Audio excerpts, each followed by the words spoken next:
उत्तर प्रदेश बाराबंकी जिले में शिव नाम गाँ स्थित सोमेश्वर महादेव मंदिर जोगिनी धाम किंबा जोगिनी मंदिर ना खूब जनाशुना। यह पुराना शिव मंदिर। एहार रहस्य मान्यता एवं विश्वास जोगु भक्त मानक पई विशेष महत्व रही। स्थानीय लोकों अनुसार यह मंदिर इतिहास महाभारत युग सहित जड़ित।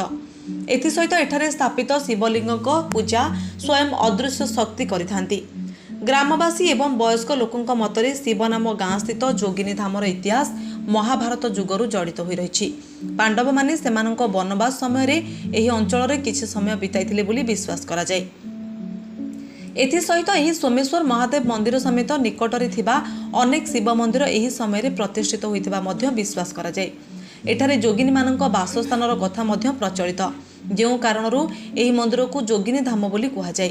मंदिर सहित जड़ित सबुठारु रहस्यमय मान्यता हेउछि जे रातिरे जेतेबेले मंदिरर कपाट बंद थाए सेतेबेले शिवलिंग निकटरे एक दिव्य अनुभव होइथाए।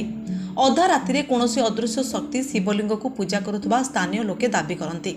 जेतेबेले पूजारी सकाळे मंदिरर कपाट खुलंती सेतेबेले शिवलिंग उपरे ताजा बेलपत्र जल एवं चाउल चढ़ाउथिबा देखिबाकु मिले। एही रहस्य को बुझिबा पई अनेक चेष्टा करा जायछि, किंतु बंद द्वारा पछरे किए पूजा करंती ताहा जानिबा एपर्यंत संभव होइनी। बाराबंकी जिलार केंटूर गाँव में अवस्थित कुंतेश्वर महादेव मंदिर सहित एपरी घटना जड़ित।